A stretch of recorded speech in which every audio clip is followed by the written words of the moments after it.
नमस्कार साथियों, स्वागत है आप सभी का अंकित इंस्पायर्स इंडिया पर। हाल ही के जियोपॉलिटिक्स में आप में से बहुत सारे लोगों ने America versus China, America versus Russia, इन सब का नाम सुना होगा, या फिर रहा सहा नाम सुना होगा कि America Russia India, America India China, या Russia India China.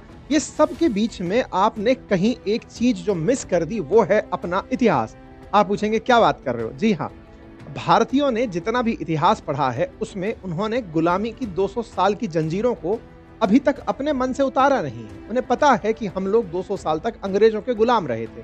By the way, ये अंग्रेज आए कहां से थे? ये अंग्रेज आए थे यूनाइटेड किंगडम से, जिसको आप इंग्लैंड के नाम से भी जाना करते हैं। यूनाइटेड किंगडम कहाँ है? यूरोप में है। जैसे एशिया में भारत है, बिल्कुल ऐसे ही यूरोप में यूके है। ठीक इसी तरह से भारत के अंदर फ्रांसीसी आए, पुर्तगाली आए, या फिर डच आए। ये सब आए कहां से थे? ये सब यूरोप से आए। और एक समय तो ऐसा कहते थे कि ब्रिटेन का सूरज, यानी कि इंग्लैंड का जो सूरज है, जहां उदय होता था वहां से लेकर जहां अस्त होता था, वहां तक सब तरफ इनका ही शासन था। ऐसे में बड़ा सवाल आज के दिन ये है कि आज हम जितनी भी बातें करें, यूरोप के सारे देश मिलकर जो यूरोपियन यूनियन बनाए बैठे हैं, 27 कंट्रीज प्लस ब्रिटेन भी पकड़ लीजिए, इनका संयुक्त रूप से भी इतना नाम नहीं आता जितना चाइना का अकेले आ जाता है, अमेरिका का अकेले आ जाता है। एक जमाने में जहां इंग्लैंड हुआ करता था, आज उस जगह लगभग अमेरिका ने ले ली है वो जगह। ऐसे में एक बड़ा सवाल बनता है कि आफ्टर ऑल यूरोप ने अपनी प्रासंगिकता खत्म कैसे कर दी? क्यों ऐसा हुआ कि यूरोप, जिसका कहते हैं सूरज कभी नहीं छुपता था, धरती जहां तक है, गोल धरती है, वहां पर इनका शासन हुआ करता था, ये सब गायब कैसे हो गए? इनके कहीं नाम क्यों नहीं लिए जाते? और आज के समय में अगर कोई पूछ भी ले, कोई थोड़े पढ़े लिखे आदमी से जाकर पूछे कि भाई साहब क्या लगता है यूरोप क्यों पिछड़ गया, तो उसका सीधा सा आंसर आता है कि अब यार वहां पर बहुत सारे इलीगल माइग्रेंट्स आ गए हैं। अभी देखा था हमने, जैसे ब्रिटेन के अंदर अभी रैली बुलाई गई थी, कहा गया था कि हम चार्ली को पसंद करते हैं। अब ये लोग प्रोटेस्ट करते हैं इलीगल माइग्रेंट्स को लेकर। ठीक है, आज के सेशन में मैं ये भी बताऊंगा कि इलीगल माइग्रेंट्स यहाँ पहुंचे नहीं है, इनकी जरूरत थी पहुंचना। ये चाहते थे कि लोग दुनिया भर से यहां पहुंचे। सारा डिटेलिंग करेंगे। आज हम इस बात को समझने का प्रयास करेंगे कि यूरोप संस्थागत तरीके से खत्म कैसे होता जा रहा है। कैसे यूरोप, जो दुनिया के अंदर ऑडी, बीएमडब्ल्यू, मर्सिडीज जैसी कंपनी देने वाला, दुनिया को नोकिया जैसे फोन देने वाला, यूरोप एरिक्सन जैसी कंपनियों को चलाने वाला यूरोप, न्यूटन जैसे, आइंस्टाइन जैसे साइंटिस्ट देने वाला यूरोप, आज कहीं चर्चा में ही नहीं है। आज अगर उठाकर देखो तो माइक्रोसॉफ्ट का नाम दिखाई देगा, गूगल का नाम, चैट जीपीटी का नाम, या फिर चीनी कंपनियों का नाम ही नहीं है साहब। यूरोपियन को आफ्टर ऑल हो क्या गया है? अपनी बोलचाल की भाषा में कहें भाई साहब, हाय लग गई है इनको, अब ये कुछ कर नहीं पा रहे हैं। या फिर कुछ आप में से लोग ये भी कहेंगे, सर इन्होंने तो कुछ अपनाया नहीं, टाइम बिंग अगर ये सुधर गए होते तो शायद ये आराम में चले गए होंगे। सर इतना पैसा कमा लिया, काम करने की जरूरत ही नहीं रह गई। इसका मतलब कहीं ना कहीं आप एक जगह लैंड कर रहे होंगे, और वो ये है कि इन्होंने अडॉप्शन नहीं किया समय के साथ। हाँ, ये शुरुआत में सोचना ठीक है, हम आगे चलते हुए सारी बातों को समझेंगे, विस्तार पूर्वक समझने का प्रयास करेंगे। लेकिन जहां तक बात हो अडॉप्शन की, ये केवल कॉन्टिनेंट्स पर ही लागू नहीं होती, देश पर लागू नहीं होती, ये सब पर लागू होती है। आप पर, मुझ पर लागू होती है। अगर आप एक अच्छा व्यापार करते हैं, आपने कोई दुकान खोल रखी है, आपका खुद का कोई व्यापार है, आपने अगर समय के साथ अपनी टेक्नोलॉजी अडॉप्ट नहीं की, जैसे बहुत सारी कंपनियां आजकल, दुकानें बहुत सी चल रही हैं लेकिन माल उनका ऑनलाइन प्रेजेंट नहीं है, आपके प्रोडक्ट्स हैं लेकिन दुनिया को पता नहीं है क्योंकि आपने विज्ञापन नहीं किया, आप सोचते हैं एक दिन सब हो ही जाएगा। ऐसे में आप भी कहीं ना पिछड़ जाएं, इसके लिए मैं आज आपको एक ऐसे प्लेटफॉर्म से इंट्रोड्यूस करा रहा हूं जिसका नाम है ओडू। ये एक ऐसा प्लेटफॉर्म है जहां आपको बिजनेस से जुड़ी हर एक जरूरत की पूरी की जानकारी दी जाती है। पूरी जानकारी के साथ साथ वो सारी सुविधाएं उपलब्ध है जिनका यूज करके आप अपने बिजनेस को ग्रो कर सकते हैं। आपके लिए अलग अलग टास्क को ये आसान बना देता है। मैं उदाहरण के रूप में बताऊं कि आपके पास अगर कोई भी ऐसा प्रोडक्ट है जिसे आप ई कॉमर्स के जरिए अपने कस्टमर तक पहुंचाना चाहते हैं, तो इसके लिए आपको एक ई कॉमर्स वेबसाइट की जरूरत पड़ेगी, और इस वेबसाइट को बनाने में आपको मदद करेगा ओडू का ई कॉमर्स स्टोर, जहां पर आपको अपनी वेबसाइट बिल्डिंग से जुड़ी सारी टूल्स मिल जाएंगी, वो भी मल्टीपल ऑप्शंस के साथ। वेबसाइट का ऑब्जेक्टिव चूज करने हो या फिर लोगों पर कलर कौन सा हो ये डिटेक्ट करवाना हो, इस प्लेटफॉर्म पर सब कुछ आसानी से हो जाएगा। ऐसे ही सारी डिटेल्स आप भरते हुए चले जाइए। इसके बाद में आप अपने बिजनेस प्रोडक्ट से जुड़ी स्पेसिफिकेशन को भी वेबसाइट पर ऐड कर सकते हैं। प्लेटफॉर्म पर आपको एआई जनरेटेड थीम भी मिलेंगी जिससे आप अपने हिसाब से चूज कर सकते हैं। इस प्लेटफॉर्म पर आप चीजों को अपने हिसाब से आसानी से कस्टमाइज करते हुए बाद में अपने प्रोडक्ट्स की डिटेल, जैसे मॉडल, प्रोडक्ट की फोटो, प्राइस सेट करके अपनी वेबसाइट को तैयार कर सकते हैं। और इतना सब करने के बाद आप ओडू की मदद से शिपिंग, डिलीवरी और पेमेंट प्रोवाइडर को भी इसमें जोड़ सकते हैं। आसान से स्टेप्स के साथ आप ओडू पर अपनी ई कॉमर्स बिजनेस की जर्नी को शुरू कर सकते हैं और अच्छी ग्रोथ को अचीव कर सकते हैं। और सबसे खास बात यह कि ई कॉमर्स वेबसाइट मेकिंग आपको ओडू पर बिल्कुल फ्री में मिलती है, वो भी 1 साल के लिए बिल्कुल फ्री कस्टम डोमेन नाम के साथ। इसके अलावा अगर आप ओडू की बाकी ऐप को भी यूज करना चाहते हैं तो उसके लिए आपको सिर्फ 580 रुपए का सब्सक्रिप्शन यूज करना होता है। अब इस सारी सुविधा का लिंक मैंने डिस्क्रिप्शन बॉक्स में दिया हुआ है, जल्दी से जाकर चेकआउट कर लीजिए। ओडू से आज ही अपना ऑनलाइन स्टोर बना लीजिए। चलिए विषय वस्तु पर वापस लौटते हैं और विस्तार से इस बात को समझने का प्रयास करते हैं कि आफ्टर ऑल यूरोप ने क्या नहीं अपनाया जिससे यूरोप है की जगह यूरोप था वाली स्थिति आ गई है। जहां दुनिया पर राज करने वाला जो यूरोप होता था, आज हम उसकी चर्चा कर रहे हैं कि भाई साहब कहां है यूरोप। दुनिया के अंदर दुनिया वाले जिसको रेफरेंस मानते थे, आज वो रेफरेंस खुद रेफरेंस में आने की खुशी मनाता है। कुछ दिनों पहले आपने देखा कि ब्रिटेन के प्रधानमंत्री भारत आ रहे थे तो उन्होंने अपने देश में ऐसा माहौल काट दिया कि देखो भाई साहब, भारत से बात करने जा रहा हूं, बहुत बड़ी बात है।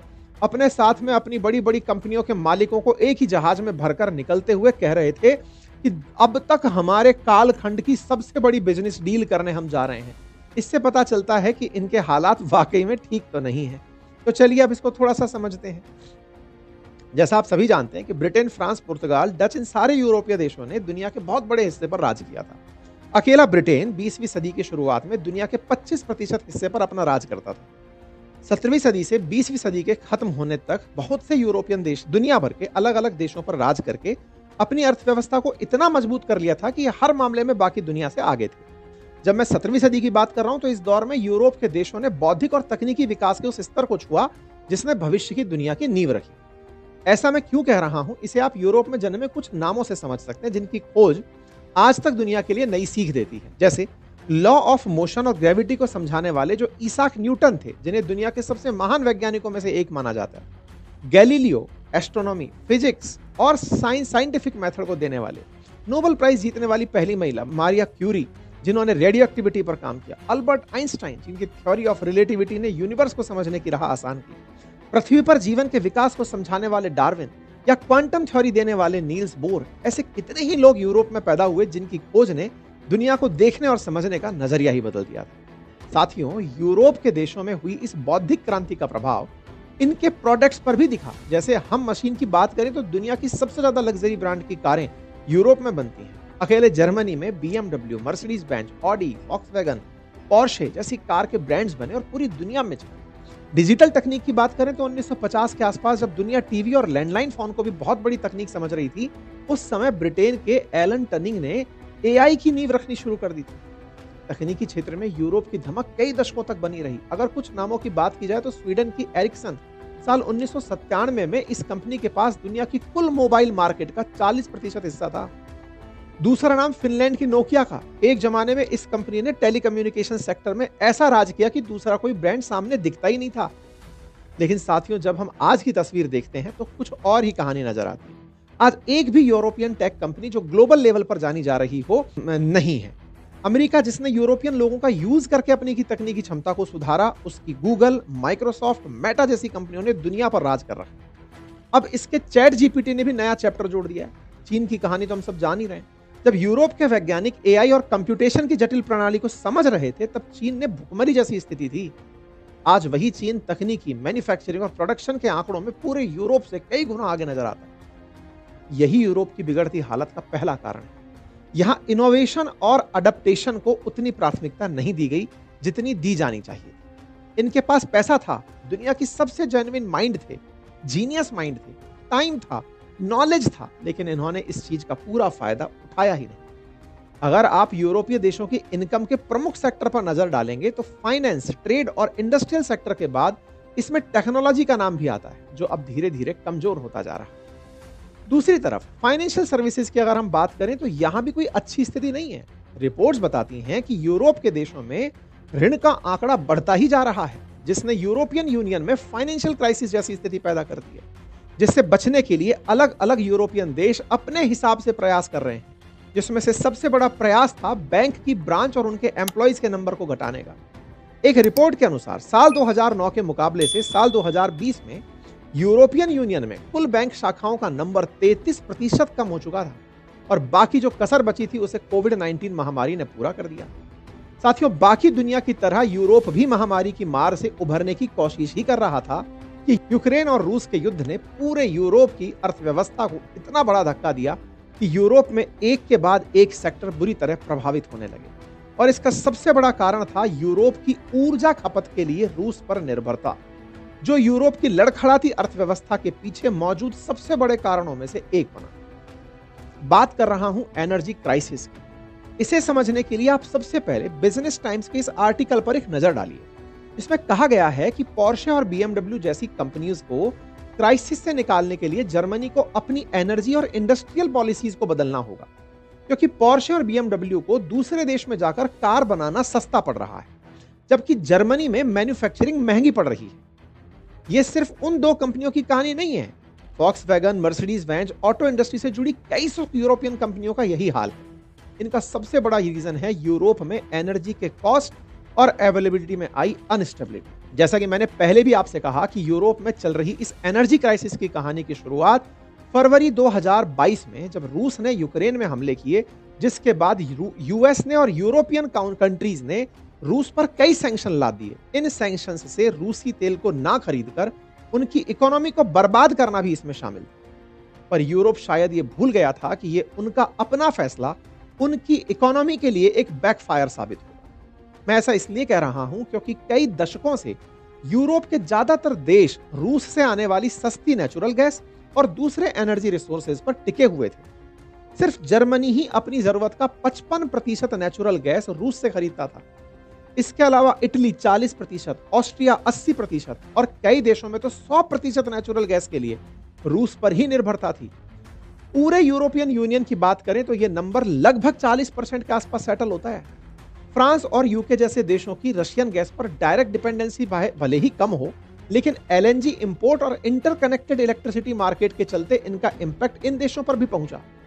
ऐसे में एक तरफ रशियन ऑयल की सप्लाई जब कटती है तो दूसरी तरफ यूरोप का पूरा एनर्जी सिस्टम हिल जाता है। जर्मनी में तो हालात ऐसे हो गए कि इलेक्ट्रिसिटी बिल 4 गुना तक बढ़ गए। फ्रांस, इटली और नीदरलैंड जैसे देशों में 200% से ज्यादा इन्फ्लेशन, स्पेन में 103%, ब्रिटेन में भी 50% से ज्यादा इलेक्ट्रिसिटी बिल इन्फ्लेशन देखने को मिला है। यह बात उस यूरोप की हो रही है जहां की विंटर्स को बिना एनर्जी रिसोर्सेज के सरवाइव नहीं किया जा सकता था, यानी एनर्जी एक लग्जरी नहीं नेसेसिटी थी। रशिया के ऑयल बैन के बावजूद यूरोप थोड़ा बहुत अपने कदमों पर खड़ा हुआ ही था। रही सही कसर नॉर्वे ने पूरी कर दी। साथियों, आपको बता दूं कि नॉर्वे यूरोप का तो हिस्सा है, लेकिन यूरोपियन यूनियन में नहीं आता। यह यूरोप के उन चुनिंदा देशों में से है जहां अपने एनर्जी रिसोर्सेज तो प्रचुर मात्रा में है। साल 2023 तक नॉर्वे जो है वो जर्मनी की गैस डिमांड का 43% पूरा कर रहा था। ऐसे ही कई यूरोपियन देश रशियन ऑयल और गैस की कमी पूरी करने के लिए नॉर्वे की तरफ मुड़ गए। पर यूरोपियन यूनियन की मदद करना नॉर्वे के लिए बहुत भारी पड़ने लगा। वहां की फ्यूल की प्राइसेस तेजी से बढ़ने लगी, जिसने यूरोप में एक अलग पॉलिटिकल ड्रामा शुरू कर दिया। नॉर्वे के लीडर्स ओपनली जर्मनी जैसे देशों को क्रिटिसाइज करने लगे कि उन्होंने क्यों अपने न्यूक्लियर प्लांट पर ताले लगा दिए। इवन रिसेंट रिपोर्ट में यह भी दिखता है कि नॉर्वे यूरोपियन कंट्रीज को एनर्जी एक्सपोर्ट कम भी करने वाला है, जो पूरे यूरोप को ट्रेजेडी में डाल सकता है। लेकिन सवाल यह है कि यूरोपियन कंट्रीज को कभी रशिया तो कभी नॉर्वे पर डिपेंडेंट होना ही क्यों पड़ रहा है? क्योंकि जवाब सिंपल है, क्योंकि यूरोप मिडिल ईस्ट और रशिया की तरह वास्ट ऑयल और गैस रिजर्व पर थोड़ी बैठा है। क्लाइमेट चेंज के इंपैक्ट को देखते हुए कई यूरोपियन कंट्रीज ने कोयले का भी उपयोग बंद कर दिया। शांति का नारा देने के लिए न्यूक्लियर प्लांट भी बंद कर दिए। यूरोपियन कंट्रीज ने विंड और सोलर एनर्जी पर काफी हेवीली इन्वेस्ट किया, लेकिन रिन्यूएबल रिसोर्सेज के साथ प्रॉब्लम यह है कि ये काम भी नेचर की मर्जी से होता है। अब ये पढ़ते हैं ठंडे इलाके में सूरज की रोशनी पहुंचती नहीं है तो सोलर एनर्जी कहां से बनाएं। यूरोप का वेदर हमेशा डिपेंडेबल नहीं है। अगर आप एक क्रिकेट फैन हो तो इंग्लैंड में होने वाले मैचेस के हाल से आप समझ सकते हो। बस इसीलिए यूरोप को अपने घर और फैक्ट्री चलाए रखने के लिए ना चाहते हुए भी एनर्जी इंपोर्ट करनी पड़ती है। और इसका इंपैक्ट कैसे पूरे यूरोप पर पड़ रहा है, ये हम BMW के एग्जाम्पल से देख चुके हैं। साल 2023 में BASF, जो दुनिया की सबसे बड़ी केमिकल प्रोड्यूसर है, उसने भी हाई एनर्जी प्राइस के कारण जर्मनी में अपने ऑपरेशन कम करने और हजारों लोगों को जॉब से निकालने का फैसला किया।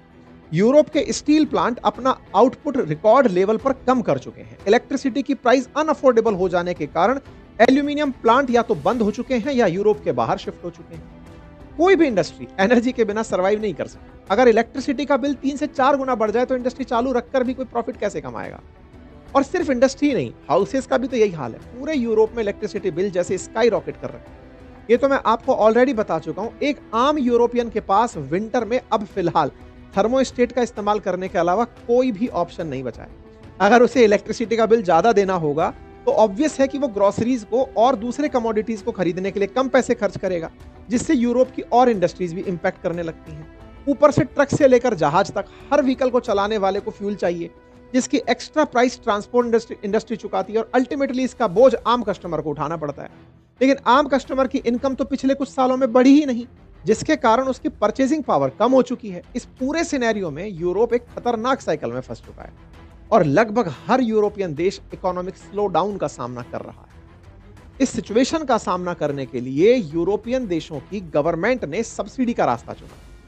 ग्रीस ने अपनी एनर्जी नीड को पूरा करने के लिए रिन्यूएबल इंडस्ट्रीज से जुड़ी कंपनीज को सब्सिडी ऑफर कर दी। जर्मनी ने तो 200 बिलियन यूरो का रिलीफ फंड अप्रूव कर दिया, जिससे वो टैक्स पेयर्स को सब्सिडी दे पाए और बिजनेस की हेल्प कर पाए। लेकिन ये सब स्टेप भी यूरोप के लिए परमानेंट सॉल्यूशन नहीं थे, बस थोड़ा और सारा समय खरीद सकते थे, क्योंकि इससे अल्टीमेटली यूरोप की इकोनॉमीज ही वीक हो रही हैं। सिचुएशन ने यूरोप में एक और बहस छेड़ दी कि यूरोपियन यूनियन की सॉलिडरिटी, ऐसा इसलिए क्योंकि ईयू में म्यूचुअल डेवलपमेंट के लिए अपने एनर्जी मार्केट को इंटरकनेक्टेड बनाकर रखा हुआ था, जो नॉर्मली हर देश के लिए बेटर ही होता है।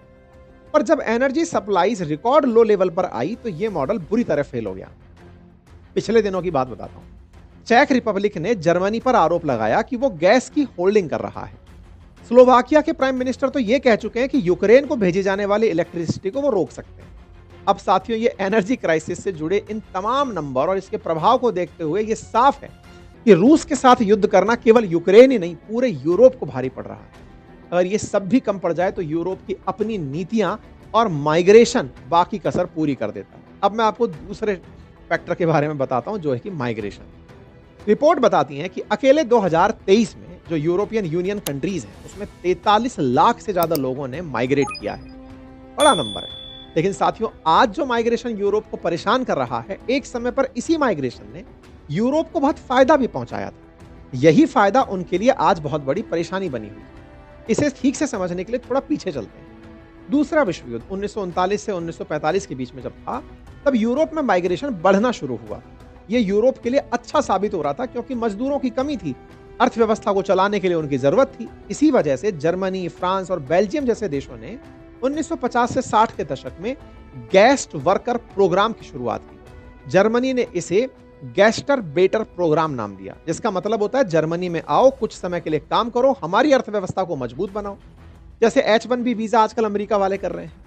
ये वर्कर जो पहुंचे, ये तुर्की से, ग्रीस से, इटली से और स्पेन जैसे देशों से यहां पर नौकरी करने पहुंचे। इन लोगों ने हर तरह के मुश्किल काम किए, उन पैसों को अपने परिवार को भेज दिया।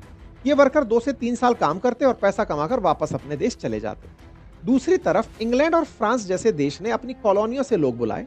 फ्रांस ने north Africa, Algeria, Morocco, Tunisia से अपने गेस्ट वर्कर बुलाए। इंग्लैंड ने अपनी कॉलोनियों जैसे भारत, पाकिस्तान और कैरेबियन आइलैंड से लोग बुलाए, ताकि ट्रांसपोर्ट, इंडस्ट्री और हेल्थ केयर जैसे सिस्टमों को चलाया जा सके। लेकिन साथियों, ये माइग्रेशन सिर्फ कॉलोनियों या गेस्ट वर्कर तक ही सीमित नहीं था। 1951 में यूरोप के 6 देश, Germany, France, Italy, Belgium, Netherland और लग्जमबर्ग ने मिलकर European coal and steel community बनाई, जिसका उद्देश्य था रिसोर्सेज और काम को साझा करना, और इसी के साथ बॉर्डर क्रॉसिंग और लेबर मूवमेंट को आसान किया गया। लेकिन यहां उनसे एक बहुत बड़ी गलती हो गई। जब ECSC बना, उन्होंने वर्कर के लिए कोई कॉमन नियम नहीं बनाया। कहा कि हर देश अपने हिसाब से तय करेगा कि बाहर से आने वाले लोगों के साथ वो कैसे डील करता है। 1970 और 80 के अंदर गेस्ट वर्कर्स, जो असल में टेम्परेरी हेल्पर्स थे, उन्होंने तय किया कि वो यहीं रुकेंगे। पर क्योंकि हर देश के नियम अलग थे, स्थिति काफी अनफेयर थी। जैसे जर्मनी में गोस्ट आर्बराइटर को पहले सिर्फ टेम्परेरी वर्क परमिट था, उन्होंने परमानेंट राइट आसानी से नहीं मिले।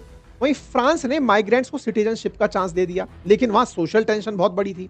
यूके में तो दंगे भी होने लगे कि माइग्रेंट और लोकल्स में से कौन रहेगा।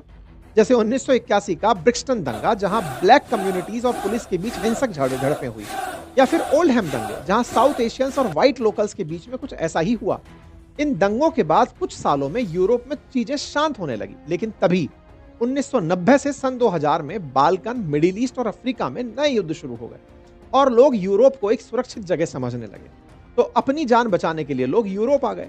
यहाँ पर यूरोप का नजरिया भी बदला और सोचा कि मानवता के लिए उन्हें युद्ध क्षेत्र से प्रभावित सभी लोगों को यूरोपियन देशों में आने की अनुमति देनी चाहिए। साथ ही उन्हें मजदूरों की तरह भी जरूरत थी।